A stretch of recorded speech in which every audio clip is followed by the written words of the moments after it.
Iglesia fuente de sabiduría, siempre pensando en ti. Iglesia fuente de sabiduría, un lugar donde Cristo va a vivir. Él es la fuente de amor, Dios es la fuente de paz, Dios es la fuente que nos llena de esperanza. Dios es la fuente de perdón, de gracia y salvación. Dios es la fuente que nos consuela hasta el alma. Iglesia fuente de sabiduría, un lugar donde Cristo va a vivir. Iglesia fuente de sabiduría, siempre pensando en ti, pensando en ti. Y de tu gracia infinita atamos todo principado, toda potestad en el nombre de Jesús de Nazaret y declaramos cielos abiertos para que tu palabra, Dios, sea una bendición en nuestra vida. Quédate con nosotros, Dios, y bendícenos a través de tu palabra. Espíritu Santo, fluye en este lugar y que el nombre de Jesús sea glorificado. Quédate con nosotros, toca nuestros corazones por medio de tu palabra en el nombre de Jesús. Amén y amén. Pueden sentarse, hermanos. El Dios que nos sustenta. Hermanos míos, probablemente algún día vamos a pasar un momento de dificultad. Probablemente, hermanos, algún día nos vamos a encontrar tristes. Probablemente habrá un día, hermanos, en que tengamos muchas dificultades. ¿Qué hacer, hermanos, en un momento así? ¿Qué hacer en un momento de angustia y de desesperación? Hoy el Espíritu Santo quiere enseñarnos qué es lo que nosotros debemos hacer cuando nos encontremos en una situación difícil como esa. Debemos de aprender del ejemplo de David, hermanos. En la Biblia hay muchos ejemplos, ejemplos buenos y ejemplos no buenos. Y la Biblia nos enseña a imitar los ejemplos buenos, amén. Los ejemplos malos los desechamos, no los tocamos, no los seguimos. Pero los ejemplos buenos sí debemos de imitarlos. Hermano, David en este momento se encontraba en un momento de dificultad muy difícil. Se encontraba él, hermanos, en un momento de desesperación y de mucha dificultad. Y David nos enseña que cuando nosotros nos encontramos en un momento así, no tenemos que ir por ayuda al vecino, no tenemos que ir por ayuda al pastor, ni al hermano, sino que Él nos enseña la clave para que nosotros podamos encontrar, hermanos, bendición. Dice la palabra del Señor, David decía, con mi voz, decía el salmista, clamé ¿a quién? Note que Él está diciendo que Él va a clamar al Señor. No está mandando a que alguien clame por Él, sino que Él personalmente, Él dice, con mi voz yo clamé al Señor. A veces, hermanos, nosotros nos encontramos en una dificultad grande. Y nosotros decimos a veces, clamen por mí, intercedan por mí. Y está bien, hermanos, pero deberíamos de hacer primero lo que la Biblia dice que debemos de hacer. Nosotros personalmente debemos clamar al Señor. Y David nos enseña a que en momentos difíciles somos nosotros los que debemos clamar al Señor. Y fíjese que clamar, la palabra clamar, hermanos, ustedes han escuchado este verso donde el Señor dijo en Jeremías 33, verso 3, clama a mí, dijo el Señor, y yo te responderé. Amén. El mismo Señor nos está pidiendo que nosotros le clamemos. Y fíjese que la palabra esa, clamar, viene del griego. Yo hablé un poco de esto el día jueves. El griego kara. Y eso significa llamar a alguien. Vamos a decir que la hermana Milay está con la aspiradora allá Y vengo yo y yo le llamo, hermana Milay. Ella está ocupada y cuando ella escucha su nombre, ¿sí?, pone la atención en mí. Eso significa aclamar, llamar a alguien. Entonces David lo que nos está enseñando, hermanos, es que cuando él estaba en un momento difícil, él llamó ¿a quién? A Jehová, a Dios. Fíjese, él no nos está enseñando a llamar a San Marcos, a San Pedro, a San Judas, incluso a María. No nos está mandando a llamarlos a ninguno de ellos. Él exclusivamente dice, con mi voz clamé o llamé ¿a quién? A Jehová. O sea, se fue al que todo lo puede. Se fue al que todo lo puede hacer, hermanos. Directamente. Entonces dice que clamar viene del griego kará, que significa llamar a alguien. También significa dirigirse a alguien. Por ejemplo, yo me voy a dirigir. Yo estoy hablando aquí a todos ustedes. Pero de repente yo torno mi atención a alguien en específico. Y por ejemplo, yo voy a hablarle al hermano Dimas y le voy a decir algo. Entonces yo, mi atención la centro en él. La quito de todos ustedes y la centro en él. Entonces David decía, en el momento de dificultad, en el momento de angustia y de desesperación, yo dejé de ver a los lados, ¿sí? Dejé de ver a cualquier otro lugar y yo me concentré y dirigí mi atención a Jehová. Con mi voz clamé a Jehová, a él exclusivamente. La palabra kará también significa gritar. Y ustedes ya saben qué gritar. Hermano. ¿Sí? Entonces David probablemente, hermanos, él en ese momento le gritó a Dios. Y es válido cuando nosotros nos encontramos en un momento de angustia y de desesperación, gritarle a Dios, Señor, ayúdame, te necesito, ¿sí? Es válido, ¿sí? Entonces David, en otras palabras, está diciendo, yo le grité a Jehová. Yo le llamé la atención a él. También, hermanos, significa desahogarse. ¿Cuántos dicen amén? Hermanos, a veces nosotros, en nuestras relaciones interpersonales que nosotros tenemos, de repente vamos acumulando algo contra alguien.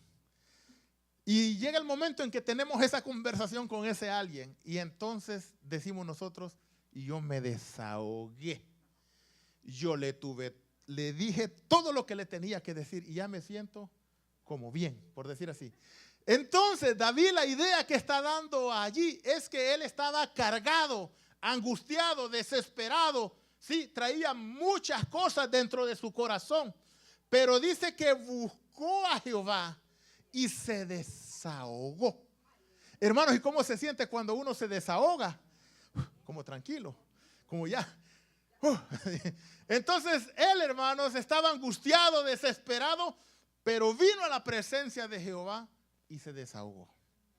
Y la invitación de la palabra del Señor para todos nosotros, hermanos, y para todos aquellos que nos miran, es de que nosotros vengamos a la presencia del Señor y nos desahoguemos en él. Y le expresemos a él, hermanos, si nosotros tenemos una necesidad, que se la expresemos a él. Que le digamos qué es lo que nosotros necesitamos. O si nosotros nos duele algo, que le digamos al Señor, Señor, me duele esto. Esto me está causando problemas, dificultad. Tengo esta enfermedad, ayúdame. Eso es lo que la palabra nos está enseñando. ¿Cuántos dicen amén? Entonces nosotros sigamos el ejemplo de David y clamemos al Señor. Porque no cabe duda que el Señor nos va a escuchar y nos va a responder.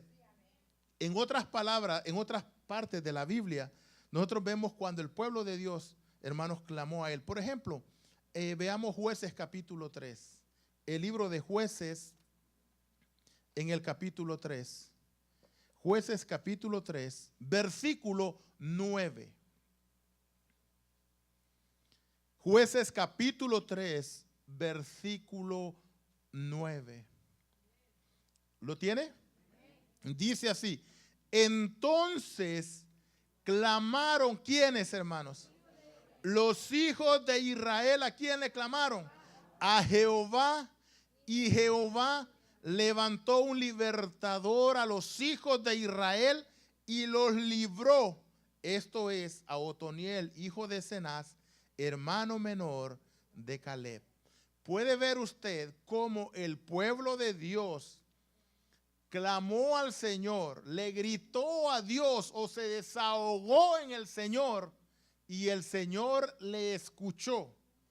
Si usted en esta tarde, usted necesita de Dios, yo le invito a clamar al Señor. Y vamos a dar la oportunidad al final del tema para que usted pueda venir al altar y pueda clamar al Señor. Pueda entregarle su necesidad, su preocupación, ¿sí? Pueda desahogarse en Él y pueda experimentar la paz que solo el Señor puede dar. Acá Israel se encontraba en gran dificultad. Necesitaban a alguien que los guiara. Y dice que clamaron al Señor y el Señor proveyó la ayuda que ellos necesitaban. Dios está aquí también con nosotros para proveer la ayuda necesaria. ¿Cuántos dicen amén? También, hermanos, dijimos que clamar significa pedir. También clamar significa, hermanos, ya dijimos gritar. ¿Se recuerdan la parte en el libro de Mateo, en el capítulo 14, cuando dice que el Señor estaba en la barca y dice que, no, perdón, cuando los discípulos estaban en la barca y dice que ellos vieron a alguien que caminaba sobre las aguas? ¿Se recuerdan? Y Pedro le dijo, Señor, si eres tú, permite que yo vaya a donde tú estás. ¿Se recuerdan? Y dice la palabra del Señor que Jesús le dijo, ven. Y cuando le dijo ven, dice la Biblia que Pedro comenzó a caminar sobre el agua. Pero de repente vio que estaba caminando en el agua. Entonces dice que se comenzó a hundir. La palabra que está allí también es esta, cará, que significa gritar. Entonces Pedro le gritó al Señor y le dijo, socórreme, sálvame, Señor, sálvame. Esa es la misma palabra que estamos estudiando. Entonces, mis hermanos, note que el pueblo de Dios, siempre que se encontró en dificultades, clamó a Él. Y Dios lo escuchó. Porque cuando Pedro, hermano, se hundía y clamó al Señor y le dijo, Señor, sálvame, dice que el Señor le asió de su mano, ¿sí? Y lo llevó a la barca. Cuando nosotros clamamos, hermanos, tenemos la certeza, escuche, la convicción de que el Señor nos ayuda. Amén. Yo voy a clamar en esta tarde y yo sé que el Señor me va a ayudar. ¿Cuántos dicen amén? Y yo le invito a usted a hacerlo también. Entonces, hermanos, pero también el verso decía, con mi voz clamé a Jehová y Él me oyó, decía el salmista, desde su monte santo. Salmo 3, verso 4. Para los judíos, hermanos, los montes eran bien especiales porque allí en el monte ellos habían tenido un encuentro con Dios. Por eso el salmista dice, con mi voz clamé al Señor y Él me oyó o me escuchó. ¿Desde dónde? Desde su monte santo. Los judíos habían tenido encuentros especiales con Dios. Mire, por ejemplo, en Éxodo capítulo 3, veamos esta parte de Éxodo capítulo 3. Vea lo que Dios dice acá. Éxodo 3, versículo 12. Éxodo 3, hermanos, verso 12. Dice 3, verso 12. Y él respondió, ve porque yo estaré contigo y esto te será por señal de que yo te he enviado. Cuando hayas sacado de Egipto al pueblo, serviréis a Dios sobre este monte. Note que el Señor mismo está diciendo, saca al pueblo y en este monte me van a servir. Entonces el judío entendía que Dios estaba en el monte. Por eso para ellos, hermanos, era importante.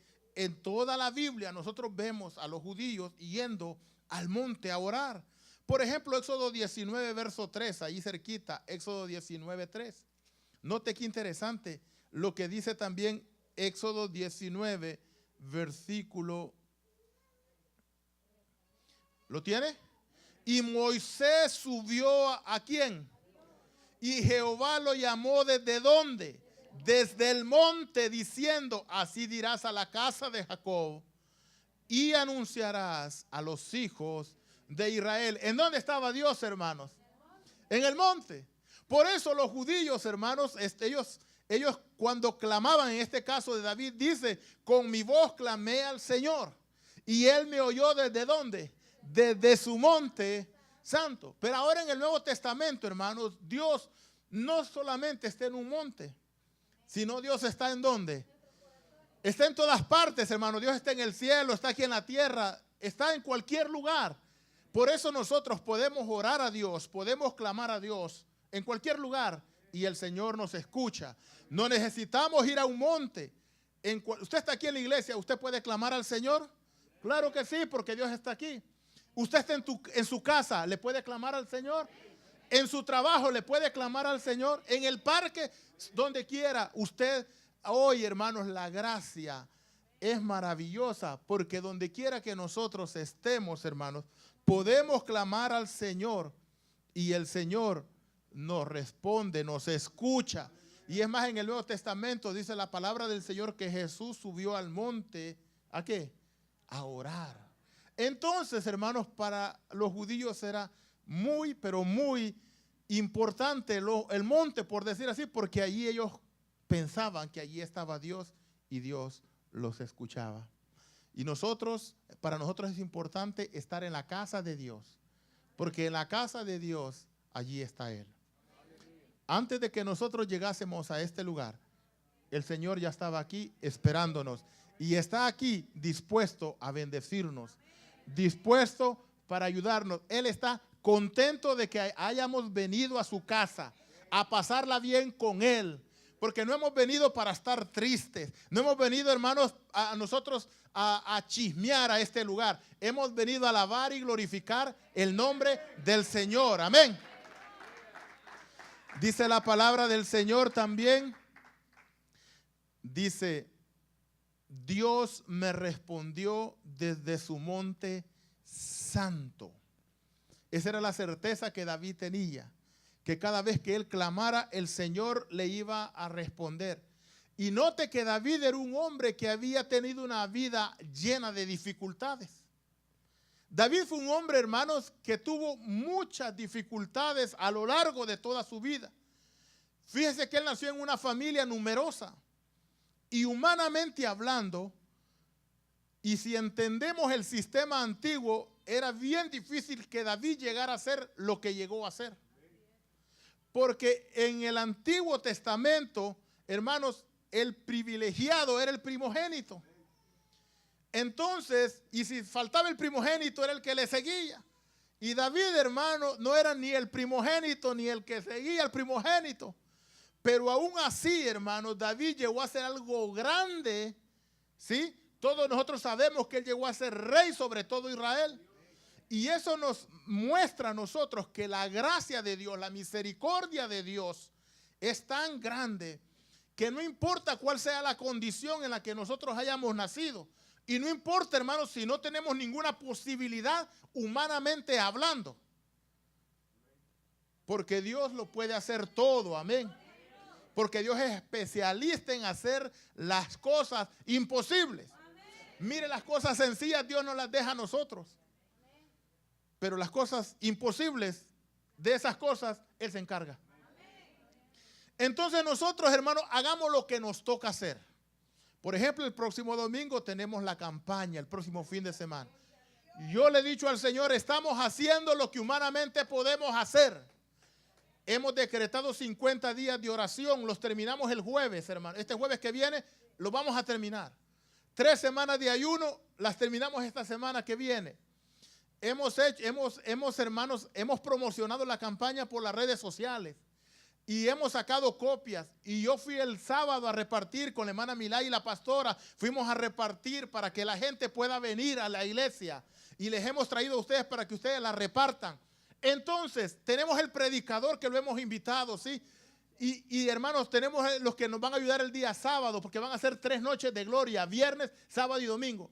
Lo que humanamente podemos hacer, lo estamos haciendo. El resto se lo dejamos al Señor. Porque la obra es de Él y Él hace, hermanos, como Él quiere. Amén. Entonces David decía, Dios me respondió desde su monte santo. Fíjese que la palabra del Señor nos enseña que Él nos responde. Por ejemplo, el Salmo 18. Vaya al Salmo 18. Vea lo que dice la palabra de Dios en el Salmo 18. Cuando lleguemos al Salmo 18, buscamos el versículo 6. Salmo 18, verso 6. Vea lo que dice el salmista. En mi angustia invoqué a Jehová y clamé ¿a quién? Oiga, no dice a Dios, sino que dice a mi Dios. Dice, en mi angustia invoqué a Jehová y clamé a mi Dios. Y Él, escuche bien, Él oyó mi voz. ¿Desde dónde? Desde su templo. Y mi clamor llegó delante de Él a sus oídos. Amén. El salmista tenía la plena fe y la plena seguridad de que cada vez que él clamaba al Señor, el Señor lo escuchaba. ¿Usted tiene esa seguridad, hermano? ¿Usted tiene esa seguridad? Amén. Si no la tiene, yo lo invito para que la tenga. Porque si usted cree que Dios le puede escuchar, usted va a recibir su milagro en este día. Su vida va a cambiar, su vida va a ser diferente.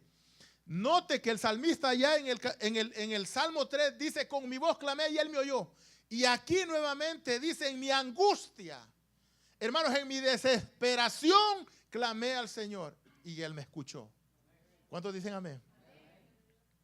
No me cansaré de decir que Dios, hermanos, nos escucha en cualquier lugar que nosotros. Y Él, hermanos, fíjense, Él nos entiende. A mí nunca se me olvida cuando yo empecé a ir a la iglesia que había un señor que tenía fiebre. Yo nuevecito, hermano, en la iglesia. Y ya estaba lleno de la casa de personas y yo no hallaba dónde orar por él. Entonces yo me metí, hermanos, al baño. Y ahí me arrodillé y le dije, Dios, permite que cuando yo vaya a su cama y lo toque, que él se sane. Fíjense, y era nuevecito, hermano.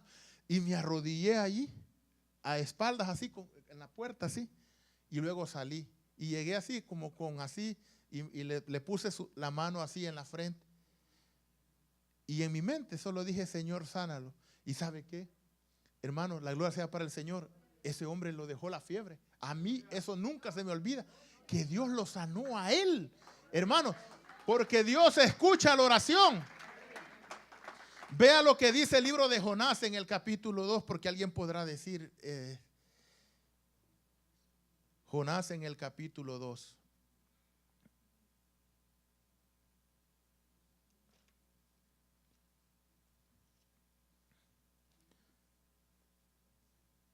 Todos conocemos la historia de Jonás. Verso 1 y verso 2. Dice la palabra del Señor que Jonás, hermanos, antes de que lo leamos, Jonás capítulo 2, verso 1 y verso 2. Dice que Dios le dio una orden a él. Lo envió a Nínive a predicar su palabra. Y dice que Jonás no hizo caso. ¿Se acuerda del corito? Jonás no hizo caso a la palabra de Dios. Y se fue para Tarsis, hermano. Entonces viene él y yendo en el camino, ustedes saben que viene una gran tempestad y a él lo tiran al fondo del mar. Y en el fondo del mar un pez enorme se lo traga. Y entonces dice la palabra del Señor en Jonás capítulo 2, versículo 1 y 2 dice, entonces, ¿están conmigo? Entonces oró Jonás a Jehová su Dios desde el vientre o desde el estómago del pez y dijo, invoqué en mi angustia a Jehová y él me oyó. Desde el seno del Seol clamé y mi voz oíste. ¿Cuántos dicen amén? Hermanos, desde el vientre de un pez en el fondo del océano, desde allí ese hombre clamó al Señor. Y allí, hermanos, en ese vientre, desde allí el Señor lo escuchó. El mensaje para nosotros es que no temamos. que Dios está presto a escucharnos. Que Dios, hermanos, si nosotros clamamos a Él, Él nos va a escuchar y nos va a bendecir y nos va a ayudar. Pero hay respuestas que Dios las da en el momento. Pero a veces Él se tarda un poco, hermanos. En este caso, Dios escuchó a Jonás y dice que el pez se acercó a Nínive y lo tiró, hermanos. ¿Sí? O sea que la respuesta al clamor fue al instante. Dios le respondió rápido. Pero note que hay otras peticiones que Dios se tarda. Como en el caso de Abraham, cuando Dios le promete un hijo con Sara. No fue al instante. La palabra dice en el libro de Romanos que él se iba envejeciendo, pero él creía al Señor. Entonces hay promesas que probablemente tú tengas y que no las has recibido todavía, pero no es porque Dios no te haya escuchado o no es porque no te la vaya a dar. Claro que sí, te la va a dar. Te va a dar lo que le has pedido. Solo que tienes que saber esperar. Porque Dios actúa a su tiempo, en su momento. ¿Se han fijado que a veces queremos alcanzar algo y no podemos y luchamos y no podemos? Pero luego esperamos y le dejamos las cosas al Señor. Y el Señor en su tiempo y en su momento, Él obra. Y entonces nos gozamos y nos regocijamos por ello. Entonces David decía, Dios me respondió desde su monte santo. ¿Cuántos creen que Dios les puede responder? Dice la Biblia que sin fe, Hebreos 11, verso 6, sin fe es imposible agradar a Dios. Y dice que fe es la certeza de lo que se espera. Oye, no lo tenés, ¿sí? Pero tú crees que te lo va a dar. O sea, no lo tienes, pero tú lo crees. Entonces vamos a decir que eres pobre, que no tienes nada, pero tú dices, soy rico. Y la gente dice, ¿de dónde rico? Soy rico. Por fe, por decir algo, ¿no? Por dar un ejemplo. O tú anhelas tener un carro, no lo tienes y tú lo declaras, lo das por hecho. Yo le he pedido un carro al Señor y el Señor me lo ha dado. Lo creo por fe. ¿Y dónde está el carro? Yo lo creo por fe. ¿Sí? Y eso viene. Amén. Entonces, no importa, escuche bien, lo que usted necesita. Usted necesita una casa, un carro, sus documentos, no sé, solución a sus problemas. Cualquier necesidad, usted créale al Señor. Usted quiere que sus hijos se conviertan al Señor, órele al Señor. Y el Señor lo va a hacer. Porque Dios escucha el clamor de los justos. Si Dios le escuchó a Jonás, le va a escuchar a usted. Y acuérdese que Jonás fue desobediente a Dios. Dios lo envió en una misión y él no le hizo caso a lo que Dios lo mandó a hacer. Entonces usted está pensando, bueno, es que yo le fallé al Señor y por eso el Señor no me va a responder. No es cierto. Dios, si tú te has arrepentido de todo corazón, el Señor te va a bendecir. El Señor te ha escuchado tu clamor y te va a dar lo que tú necesitas. Amén. Vea también, escucha lo que dijo acá el Señor en el Primera de Reyes capítulo 9. Primer libro de los Reyes capítulo 9. Toda esa escritura, hermanos, viene hablando de la dedicación del templo. Entonces, empieza desde el capítulo 8, desde el verso 62, por ejemplo, comienza a hablar de que Salomón dedicó el templo al Señor. Y fíjese lo que dice, por ejemplo, vamos a leer nada más el verso 5 de 1 Reyes 9, verso 5. Yo afirmaré el trono de tu reino sobre Israel para siempre, como hablé a David tu padre, diciendo, no faltará varón de tu descendencia en el trono de Israel. Más, le dice, ¿verdad? Si obstinadamente te apartáis de mí, vosotros y vuestros hijos, si no guardareis mis mandamientos y mis estatutos que yo he puesto delante de vosotros, sino que fuereis y sirviereis a dioses ajenos y los adorareis, yo cortaré a Israel sobre la faz de la tierra. Tengamos acá. existe esta promesa de que Dios responde al clamor de nosotros, pero debe de haber en nosotros, hermanos, compromiso con Dios. Debe haber acercamiento a Dios. No podemos, hermanos, alejarnos de Dios y esperar que Dios nos esté bendiciendo, bendiciendo y bendiciendo. Aquí había, hermanos, una promesa, pero tenía que estar el pueblo siempre fiel al Señor. Amén. Entonces Dios escucha nuestro clamor, nos va a bendecir. Ahora, nosotros debemos de movernos en fe, como les decía. Y David, ¿cómo se movía en fe? Decía, yo me acosté, decía el verso 5, y me dormí. Y me desperté porque Jehová, ¿qué? Me sustentaba. O sea que él clamó. Pero no se puso, hermanos, a comerse las uñas o a desvelarse toda la noche pensando, ¿y si me lo da? ¿Y si no me lo da? ¿Y si el Señor? No, no, no. Dice que él le clamó al Señor y se fue a dormir. ¿Qué significa eso? Confianza, fe. Haga usted lo mismo. En esta tarde usted venga y deje su carga en el Señor y confíe y el Señor lo va a bendecir. Amén. Dice, y cuando me desperté, el Señor me sustentaba. ¿Qué significa la palabra sustentar? La palabra sustentar significa sostener. La palabra sustentar significa soportar. Significa aguantar también. Y dice, se trata de sujetar una cosa para que esa cosa no se caiga. Vamos a pensar que ese pequeño tubo que está ahí está así, de lado. Y ya usted dice, se va a caer, entonces vengo yo y lo voy a sostener. Eso significa sustentar. Cuando usted viene y clama al Señor, el Señor lo sostiene a usted. Amén. El Señor, hermanos, es como un soporte a usted. Usted no se cae. ¿Por qué? Porque el Señor lo está sosteniendo. Vea lo que dice la Biblia en Isaías 41, un verso muy conocido. Voy terminando. Isaías 41, versículo 10. Isaías 41, verso 10. Hablando de que Dios nos va a sostener.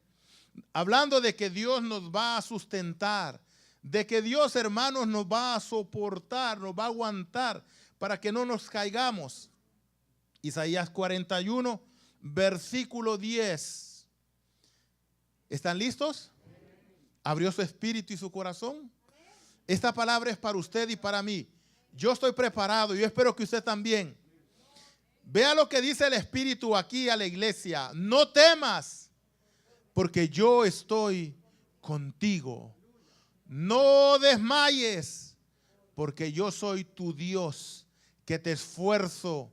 Siempre te ayudaré, siempre te sustentaré con la diestra de mi justicia. Amén.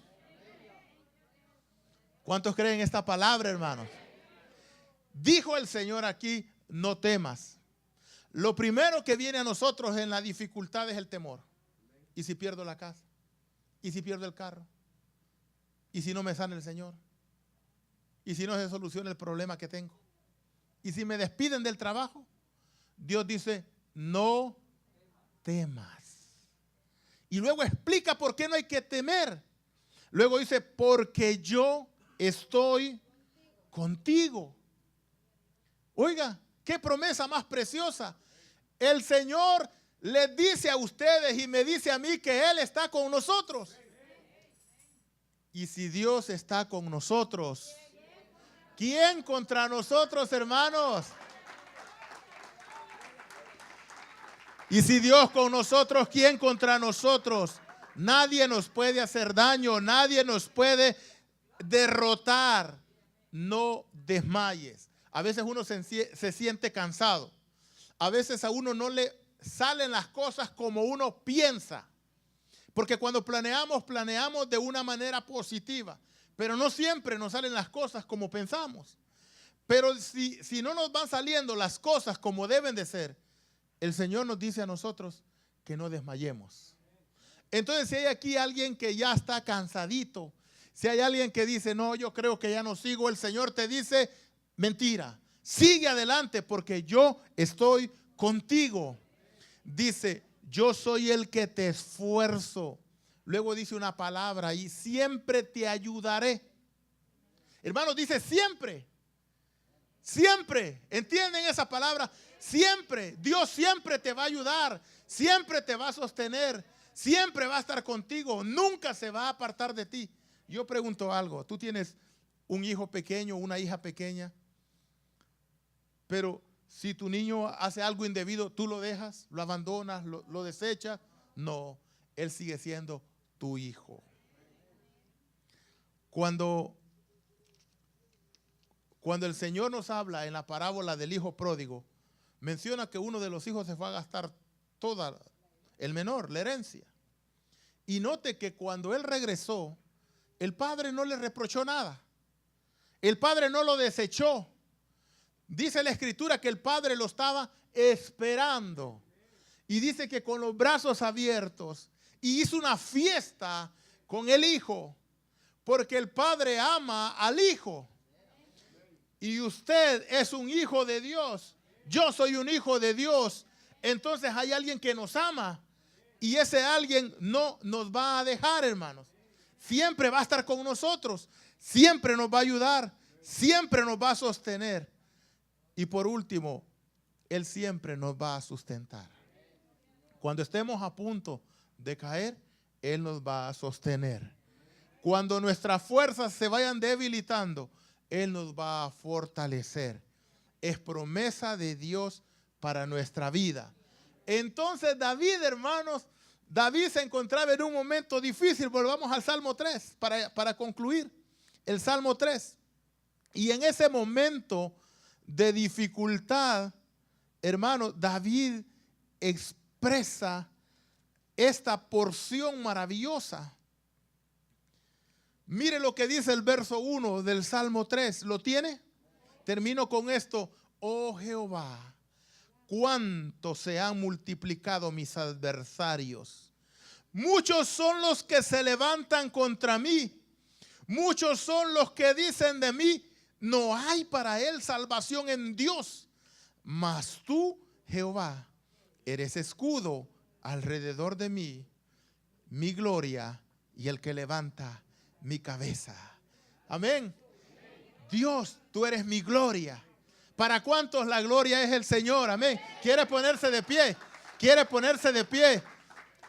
¿Quiere venir al altar y quiere decir, Señor, muchos son los que se han levantado en contra mí? Muchos piensan, Señor, que no hay salvación para mí.